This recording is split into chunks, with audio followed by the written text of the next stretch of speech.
Hi everybody, this is Boogess Reviews, and today I'm going to be doing a review on the Neca Walmart exclusive Teenage Mutant Ninja Turtle Shredder and Splinter 2-pack. So before we take a look at Splinter, let's take a look at Shredder and the accessories that he comes with. First up, he comes with an alternate set of open hands. Up next, he comes with open hands for holding his accessories. Up next, he comes with a knife and sheath, and the knife is removable, and you can fit this into either of the open hands. There's no actual place for the knife sheath, but it fits nicely in the back of the that band right there, the waistband or sash, whatever you want to call it. And he comes with his spear that he can hold nicely in both hands, or the left or right hand. You can really do any of those, but that looks really nice. And finally, Shredder comes with this wired cape, and this looks really good. It's really shiny. The material they used for it is really nice. And it has a clasp right here that you hook once you put it on him. You just slide it under his helmet like that. The cape will stay like that if you didn't want to hook it. I like to hook it, but if you wanted to do that, you can, because it'll stay. Because the shoulder pads and his helmet, it holds it down. So to hook it together, all you do is meet the clasp right here, and then you just hook it like so, and then it stays. So there is Shredder with his really cool cape. And like I said, it has bendy wire here, so you can pose it however you want and make it look epic and get him into some really nice poses. So yeah, I like that Neca did that. This cape looks really, really good. So taking a look at the head sculpt, Neca did an amazing job with this. I'm pretty sure this is exactly the same as the previous Shredder that was released, but this looks really good. The silver on the helmet came out really nice. All the sculpted detail there on the chainmail looking helmet. That looks good. It has some brown painted over top of it, giving it some paint variation. And then his mask right there also looks good. And it is removable. So let's just remove that. He has two pegs on the side of his head, so it just pegs in. So that is removable. And they painted his face really good. I like how they painted that light purple under the eyes. And his scar looks really good. So yeah, that looks nice. And at first I thought those were his ears. But those are actually just the tabs for the mask. As you see, they just slide in like that. So they stay on really well once they're pegged in there. But yeah, that's really nice. I like that this is removable. Now, the only new parts on this Shredder are the shoulder pads, the wrist guards with the spikes on them, and the shin guards. I thought the body looked familiar. It is just the foot soldier repainted. This time it's done in that red and pink sparkly collar. But yeah, everything is the same, just a different color on there. The wrist guards look really good. They've got some nice paint variation like his helmet does. And if you look, oops, that's not pegged in there all the way. There. His hands even have some paint variation to them. The knuckles are red. I thought that was a nice little touch that they put there. And it's on both hands. As you can see, the knuckles and the hand right here is painted red. So that looks pretty cool. And then there you have the shin guards with one spike that's a little sideways. And that's about all to go over with Shredder. Because like I said, he for the most part, he reuses a lot of parts from the foot soldier. So if you have that figure, you'll pretty much know what to expect from the articulation, but I will go ahead and go over that anyways. He has a ball-jointed head that can look back all the way. He can look down all the way, and he can move his head side to side. He has ball-jointed shoulders that can move out that far. He has double-jointed elbows that can bend in just about all the way. They can also swivel side to side. He has swiveled wrists that can move side to side and up and down. He has a ball-jointed waist that can move back and forth slightly and side to side. He has ball-jointed hips that can only move out that far. You might be able to move them out a little farther, but it feels like it's going to break if I push it any further, so I don't want to do that.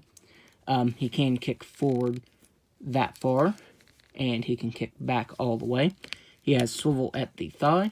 He has a double-jointed knee, and this is my main complaint with the figure. He has a double-jointed knee, but it doesn't work. If you do that, it just feels like it's going to break. So yeah, that's my major complaint with this, is he has a double-jointed knee, but it doesn't work. But even just that joint right there bends in pretty far. So you will get some good range of motion there. It would have been better, though, if the lower part would have worked, though. And he has swiveled the ankle that can move down all the way, up all the way, and an ankle rocker. So now, let's take a look at Splinter. For Splinter's accessories, he comes with 2 slippers, and these look really nice and worn.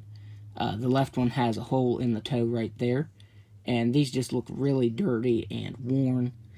Neca did a really good job on these, and I want to say this is the only way you can get the slippers is in this box set. And they slip onto Splinter's feet very nicely. It's really easy, but they stay on there. It's not like they're going to fall off or anything. That's why I like it. They slide on there easily, and they don't feel like they're going to fall off or anything. So he looks really nice in those. He has alternate meditation hands. He comes with a set of pointing hands. He comes with his accessory holding hands. He comes with a canister of TCRI, and it's painted really nicely. As you can see, it says warning hazardous material, and then has the radioactive symbol right there and says radioactive material. And which end is it? This end. This end comes off, and there's nothing in it, but I think it's cool that the lid was removable. So you just put that on like that. There he is holding the canister, and he's meant to hold the canister with the open hands. I forgot to show that accessory off while he still had the open hands on him. Up next, he comes with a wired nunchuck. I can't remember if this was reused. I know the one Michelangelo has string connecting the nunchucks, but I don't know if the wired one was reused. I want to say it was, but yeah, this way you can bend it, and you can also get that into some pretty cool poses whenever you're taking pictures. And it has some black painted over top of it, so that looks pretty nice. And for his final accessory, he has that pizza that's on his head. I really love this accessory. The crust is painted really nicely, and there you can see some of the sauce coming out from under the cheese right there. So yeah, this is such an awesome accessory for Splinter. And if you take it off, it's really soft and rubbery, so you're not going to scratch him getting it off or anything. At first I thought it was stiff plastic, but yeah, it's pretty rubbery. And you can see the toppings underneath. And the toppings aren't painted the best. I mean, this is painted pretty nicely. And you're going to have it on his head, so you really don't see that. But at least Neca painted that. That's pretty cool that they painted it. So taking a look at Splinter's head sculpt, Neca also did a really awesome job on this Splinter. The paint variation in his fur is so good. I want to say he's cast in that brownish color, and then all of the brown and that reddish color is painted over top of him. Because if you look, there's still some of that showing through in between his fur and there in his ears. And of course, they did a black line for his mouth. And then, I guess, would you consider this a goatee? It looks really nice. And all of the fur is sculpted throughout the figure. Under this robe, everything is sculpted. And, you know, Neca didn't have to do that since you're going to have the robe tied and everything. But yeah, all of his fur is sculpted really nicely and painted nicely. It's sculpted and painted under there. And he has a soft goods robe that looks really good. It has some black painted over top of it, making it look dirty and worn. It has a hole right there, and then has fraying on the edges and right here. So I think that looks really nice. And surprisingly, the robe covers up all of the articulation here. He has 4 ball joints. One right here at the neck, one here at the torso, one down here, and then one at the waist. So he has some pretty good hidden articulation there. And then you have the wrappings for his feet, which are painted pretty nicely. They also look kind of worn and dirty. So there's that. Would have been nice if they would have painted this peg, though. Or painted right there, because it's just brown. But if you have the slippers on him, you won't notice that. He also has a bendy wire in his tail, but it doesn't want to bend for me. As you can see, it looks like the wire's going to poke through the tail there. So I don't want to force that. I mainly just keep it like this so I can have him standing like that. That helps him stand really well. So that's why I'm just leaving it like that, so he can stand and I won't break the tail. So now, let's go over Splinter's articulation. As I said, he has a ball-jointed head that can look up just a little bit and move side to side. But then he also has that ball-jointed neck that can get him looking up all the way and looking down just about all the way. He has a ball joint there in the torso that can move back and forth and side to side. And then a ball joint at the waist that can move up and down and side to side as well. He has ball-jointed shoulders that can only move out that far. The fur does stop that the way it's sculpted, especially right here. As you can see, the fur is sculpted there on the elbow, so it stops it from going down all the way. He has double jointed elbow that can bend in all the way, like that. He has swivel wrists that can move side to side and up and down. He has ball jointed hips that can only move out that far. He can kick forward just a little bit. He can kick back all the way.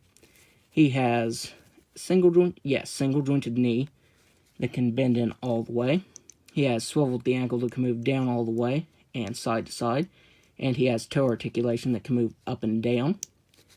And he has a swiveled the tail. So if you do get the tail bent into that, you can move it side to side. So now, let's do some size comparisons. Here they are next to the 2-foot ninjas. And now you have the Capture of Splinter playset. So if you missed out on the Capture of Splinter box set, don't worry, because here it is. The only thing it's missing, I think, is Splinter's shackles and the crate that he stands on. But other than that, you have the box set now if you have these 2 packs. Plus, Splinter comes with a bunch of accessories that I'm pretty sure that release and the single release didn't come with. So actually, you're getting more if you do this. And finally, there they are next to all of the Ninja Turtles. So overall, I would highly recommend this pack. This is really awesome. And this is the last of the Walmart exclusive 2-packs. Now the only 2-pack I'm missing is the Toka and Razar one, which should be coming sometime. I don't know when it'll come, but whenever it comes, I will review it. So yep, Neca knocked it out of the park with this box set. It is really awesome, and I would highly recommend it. So that's my review. If you like this review, be sure to hit the like button and subscribe to my channel. Thanks for watching.